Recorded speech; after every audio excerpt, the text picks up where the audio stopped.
Everyone should have recording access. If not, let me know. Just a reminder, please use the raise hand button if you have questions for Coach. With that said, Coach, if you want to start us off, we are all ready. Okay. Obviously, first two things, on behalf of myself, our staff, the team, really everyone at the Carolina Panthers, I want to extend our deepest condolences to the family of Kevin Green, great player, coach, and obviously the Carolina Panthers. So his loss is sad for us all. So I just want to make sure I extend my condolences. And then obviously the news of Marty Hurney today. I can't say enough about my relationship with Marty, how much I valued my time here, the way that he went out of his way to help us set the foundation for the future, but also mentor me, teach me, coach me on things personnel wise. I have the utmost respect for him and also consider him a friend, and certainly will miss him, and on a personal level, wish him all the best as he moves forward. He really did a lot for us, and I'm grateful. So I know you guys will have questions. I know Mr. Tepper spoke today. I'll probably let most of what he said stand. But obviously, I look forward to the future, and look forward to working with whomever the organization deems to be the best fit. With that, I'll take whatever questions you guys have. Let's go to Brett Jensen to start, followed by Mike Solarte. Matt, this is a little bit like maybe an AD being fired when you were in college. Have you ever gone through an AD change, like an administrative change, like while you were coaching? And the other question I have is, when David Tepper told you, what was your initial reaction, and how did you find out? So yeah, when I took the job at Temple, I was hired by Bill Bradshaw. He left before my first season. Kevin Clark took over as the athletic director, and then was eventually promoted, and Pat Crafty came. So I had 3 ADs at Temple. So I've been a part of this. Had a presidential change when I was at Baylor. So I've been a part of that. At the end of the day, we're all working for one common goal, and so we just trust that the people that are here, all feel understand the need to collaborate, work together, but also have an aligned vision as we move forward. And in terms of finding out this news, at the end of the day, I like I said, I had deep feelings for Marty, and so obviously concerned about him as he moves forward, but also understand that I have a job to do, and I'm really just pretty much focused right now on Washington and the rest of this season, but also understanding that when the time comes, we have to move forward and get the right people in place to move forward. Hey, Matt, Mike Solarte, Spectrum News 1. Good to see you again. The things that Mr. Tepper was talking about today, he seemed to, and I'm looking for clarity here. I'm not trying to put words in your mouth or take words out of his, but he stressed collaboration between the general manager and the head coach and throughout the organization. Was there a disconnect in terms of collaboration, or is it something that it was good, but it can be better in moving forward with a different general manager? I can't comment anything about the reasons for the decision, because I didn't make it. I will say that Marty and I collaborated great, and I said I have nothing but positive things to say about my time. None. Let's go to Jonathan Jones for the next question, and then David Newton. Hey, Matt. David was talking earlier today about data-driven GM, about analytics and the role it's going to play. I know it's certainly been a buzzword the last several years, but what is that, to try to put a fine point on that, what does that in your mind look like? How would analytics be used in your organization moving forward? Honestly, I'd have to, I don't know. It's not really my area of expertise. I'm more on the football side. So, in terms of the world of personnel, we use analytics already, but in terms of where it can go, I'd have to, I think throughout this process, as we move forward, that'll be one of the things I'm interested to hear and see. Obviously, putting together a roster. There's, player evaluation, there's acquisition, and there's also a lot of, financial pieces to it. So I think the word analytics is, as you said, is just kind of a buzzword, but I think it's really data driven, can go into all those different areas. But, like I said, for me, that's not really I'm not a personnel guy, and so I have to kind of, as I go through this process, along with everyone else here, I hope to learn more about, what exactly can be done. Kind of following up on that, Marty, I think you might have kind of just answered what you said, but is there any part of you that wants to be in control of that part of the shop, per se? I mean, making those personnel decisions, or you want it to be more of a GM and then you bouncing ideas and working together? I do not want to be the GM. As clearly as I can say that, I'll say that. That's pretty strong. Tom Coughlin, who was your mentor, though, did that at Jacksonville. He didn't do it as much when he got to the Giants. So did y'all ever have those discussions and No, learn anything from that? I was at the Giants. We had a structure, we had that structure. So, I'm not going to spend a lot of time talking about everyone else, but I will say for me, I don't want to be the GM.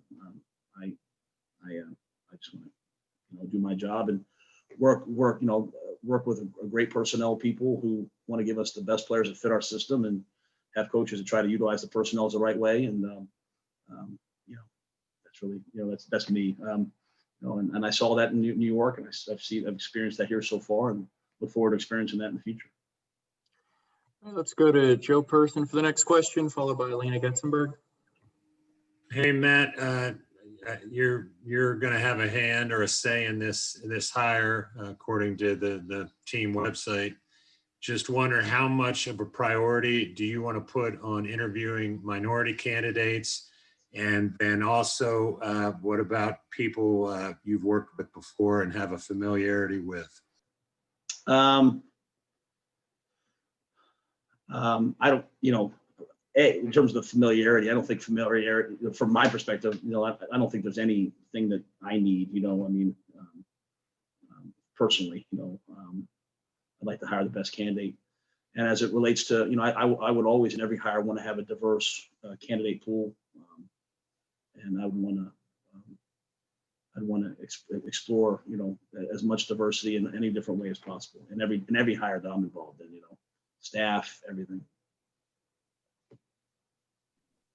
Matt, I guess after your experience working with Marty, and just based on you as a coach, what would you be looking for in someone to work with you as a general manager? What qualities, what would you be looking for?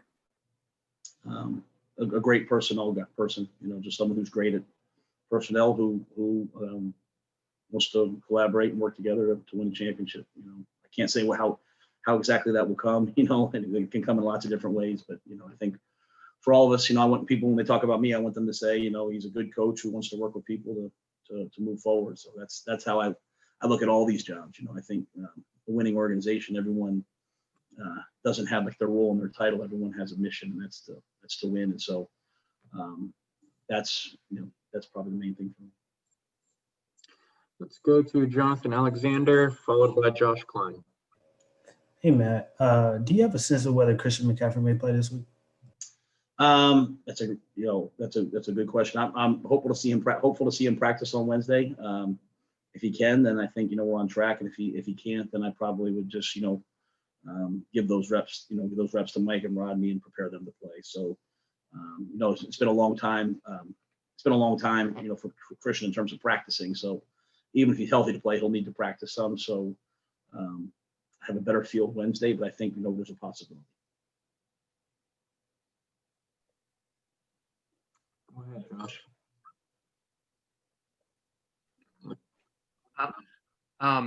Hey, Matt, not to belabor the point about Marty, obviously, but Mr. Tepper said that he talked a lot about what Marty was able to teach both him and you about, the NFL and how being here as part of the Panthers. I was hoping you could tell us a little bit maybe about one thing that or maybe your favorite thing that you learned from Marty during your time together.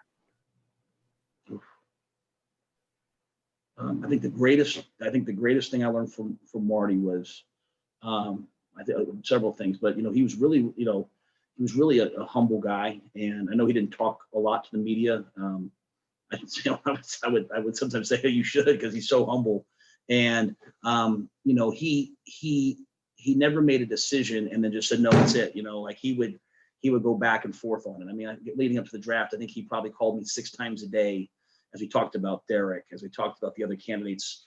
And that was what I enjoyed, because that is the process, you know what I mean? Of like, every new bit of information, you don't just sit there. Some people just make their mind up and then you can't change it. They don't have the ability to change it. But Marty was so malleable, right? I mean, because he would just, as he got new information, he just kept saying to me, like, as you get new information, you can't be afraid to change your mind. And then the second thing was, he would always say to me is, never let one mistake become two. If you make a bad decision, if you have the wrong player, if you have the wrong person, if you're going the wrong route, just admit it and go backwards. And he's, so many people, they can't say that they made a mistake. So that mistake, you live with it for 3, 4, 5 years. And so I think that humility to not be afraid to change your mind as you get new information, and that humility to say, if you make a mistake, just reverse course.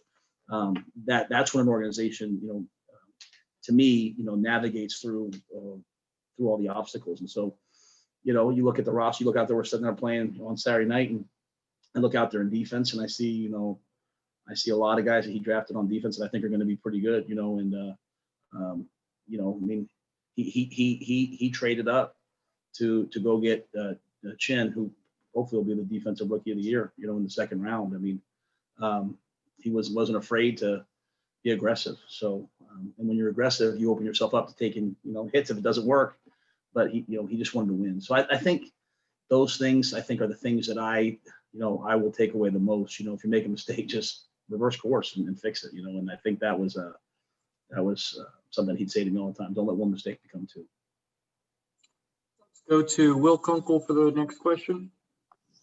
Hey, Matt, it's kind of a weird question here, but have you heard Ron's name mentioned a lot more in the building than normal? And is it weird for you to kind of play the guy that was a staple here for so long and just going up against him and just that atmosphere? Yeah. I haven't been in the building yet. You can see I'm at home. I mean that sincerely, like, I'm assuming I literally have a Zoom call this morning, and then I'm kind of working on tape and Zooming with the guys. So I don't know what that'll be like this week for the guys and the people who, worked with Ron and play with Ron. I think the biggest thing for me is, I've always wanted to be a coach who respects the coaching. And what Ron did here, was special. I mean, he, I think it was 3 straight, division championships. It's, taking a team to the Super Bowl, and he did it with class. And he did it by, the way he was in the community and all those different things. So, I want to go play a good game. I want us to find a way to win, but, I know how much respect I have for him. And, I want to make sure that as an organization, we honor that, and everything that Coach Rivera has been doing this year. He's winning, he's, battling cancer. I mean, talk about adversity. I think we're going through some adversity because I'm at home, and he's, battling what he's battled. So it'll be interesting to see how the team is this week, but for me, I'm just doing my best to get our team ready to play, and hopefully we go play a great game. All right, guys, got time for 2 more. So let's go to Brett Jensen and then finish with David Newton. Matt, if it's one thing that we've learned about you since meeting you and covering you on a daily basis, is that it doesn't matter if you have the 3rd string or 4th string quarterback, you expect to execute and do things right. But considering the way this season has gone, everything from the COVID and no preseason and having the highest turnover rate in the NFL, and your star player going down in week 2, and now the change in the front office, at some point, do you just sit and think to yourself, when is this going to end? When does something good happen? No, so I'm home today, right? And so my wife is putting something up in the backyard. I don't know what it is. So we have this beautiful grass, and so they ripped the grass up. Now there's mud everywhere, and they're putting brick around the outside. And it's going to be absolutely gorgeous, but it looks like it's a mess right now. And that's how, to me, building a football program looks like. They usually don't give you the job because they're winning a ton, right? So you come in, you take over, and there's changeover, you do your best. But just because you can't see what you want to see yet doesn't mean it's not being built. And so,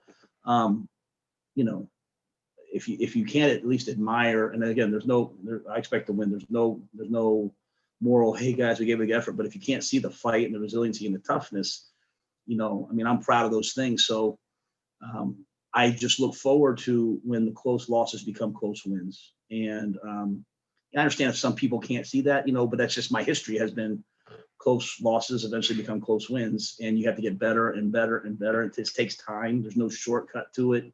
There's no easy fix to it. You just have to grind your way through it. And so I expect those things to happen. I sure like it to be now, but just because you can't see it doesn't mean it's not working. And that's the thing I always say to myself, like, it's working, just keep grinding your way through it. And I look forward to COVID being over, and I look forward to, no restrictions. And I look forward to all the things, that I'm looking, that we've dealt with this year. And so if we can just continue to grind our way through all the adversity we're dealing with, then, if we can continue to have the same mindset while we go through it, then when you get to the other side, it won't just be a quick fix to me, right? It'll be built to last. And that to me is, that's how you build something, right? You don't just come in and fix it quickly and cosmetically. You got to really go in there and build it. And so it stinks when you go through it, but when you get there on the other side, it's always been good to me. And so I'm hopeful that we get to the other side as fast as possible. You're saying your wife is building the Rhule household? Is that what you're saying? No, there's some amazing builders that are out there doing it. But I can't tell you what it is. I have not a lot of say in those things. Getting you there. I wanted to ask you one more thing about Ron. I know when he went to treatment for cancer, a lot of people in the Charlotte community, a lot of people in the organization reached out to him. Did you guys exchange text or call or anything? And did you reach out at all? Or no, I've never communicated. You never met him? Yeah, I don't. Well, I met him one time at the Maxwell Awards, but right. I've never spoken to him. Okay, thank you. All right, guys, that's going to do it. Coach, we appreciate you taking the time.